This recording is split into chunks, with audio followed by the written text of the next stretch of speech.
दर वृद्धि मांदावस्था और प्रस्तावित श्रम आईन को विरोध करी आज भारत बंद डाकरा देछि विभिन्न श्रमिक संघ। यार प्रभाव मध्य पुरी रे देखिबाकु मिलिछि। प्रभावित होइछि जनजीवन, बंद होइछि व्यावसायिक प्रतिष्ठान, परिवहन, हंतसंत होइछन्ति पर्यटक और साधारण जनता। पुरी रे किभଳି रहिछि बंद प्रभाव एने अधिक सूचना देउछन्ति हम रिपोर्टर रंजित मिश्र।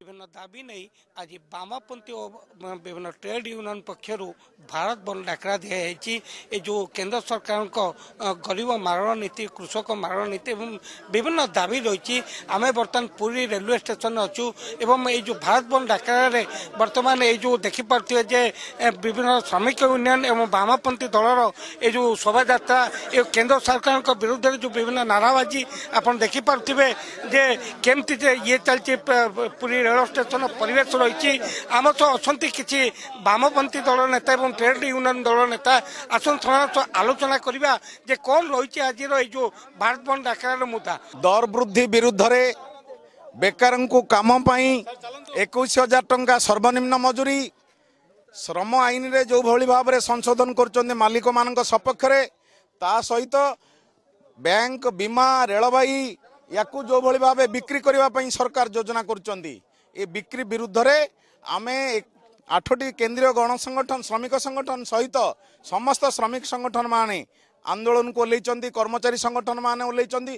प्रतिरक्षा ठारू आरंभ करी रेलवाई पर्यंत समस्त क्षेत्र कर्मचारी मानकर ए आंदोलन रो डाकरा ता विरुद्ध रे केंद्र सरकार निष्पत्ति विरुद्ध रे आमर आंदोलन ए आंदोलन को आमे जोरदार करिवु। आज भारत वर्ष रे दर बढ़ुला बेले पियाज दर 200 टंका होता बेले साधारण कर्मचारी मजूरी बढ़ु नहीं।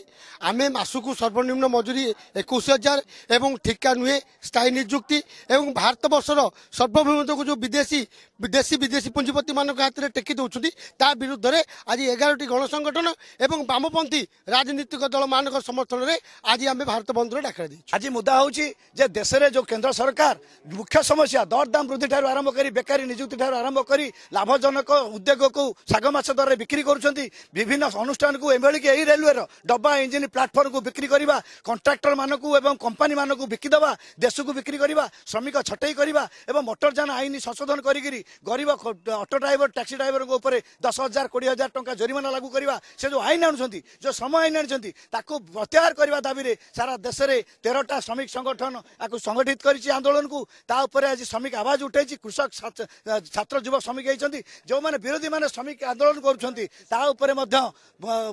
केंद्र सरकार तरफ गुंडा लगे जेएनयू रे जो भाव गुंडा लगे जातीय स्वर उत्तोलन बंद करने चेष्टा कर। आज राजरास्तार पुलिस लगे गणतांत्रिक आंदोलन को बंद करने पुलिस जुलम करुच्ची एवं से कोटी कोटी लोक समर्थन रही। देश को बिक्री करने बदल में बिक्री कर दौरान एवं देश ता प्रतिवाद जो जन आंदोलन होती देश विभाजन कर एनआरसी और सीए ना देश में हिंदू मुसलमान दंगा कराउछंती, लोकों मुख्य समस्या को दूरे जाउछंती। ता विरुद्ध रे केंद्र सरकार अमित शाह एवं मोदी विरुद्ध रे आंदोलन डाका दे। जो सरकार चली ये सरकार ता निज निर्वाचन प्रतिश्रुति ओरी जाइगिरी श्रमिक मारण नीति चली।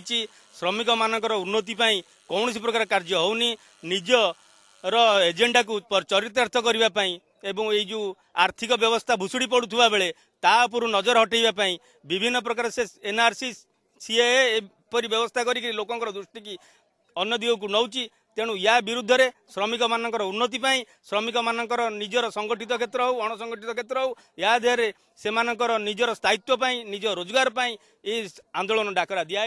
पुरी जो डेली बाहर शटल ट्रेन से अटक रही। सका गुणपुर पैसेंजर अटकला। तेणु बर्तमान यही परिस्थिति बर्तमान पुलिस से अटक रखी और पुलिस दरकार पड़े से गिरफ्त कर जहाँ सूचना मिली। तेणु ये जो बेआईन भाव से जो ट्रेन रेल रोक करते से पुलिस बर्तमान से समूह भाव अटक रखा जाऊँगी। आपण देखिपे जो परिवेश मोटामोटी भाव में जो बंद डाकरा जदियो 100% सफलता हासिल करना किंतु आंशिक भाव सफल होती पूरी आम कहीपर। तेणु ये जो बंद डाकरा निश्चित पक्षे केंद्र सरकार निकट ये जो आंदोलन डाकरा पहुँचब निश्चित भाव से दाबी पूरण दिगरे केंद्र सरकार आवश्यक पदक्षेप ने। पूर्व वीडियो जर्नालीस्ट देवी प्रसाद महापात्र रंजित मिश्र, MBC न्यूज।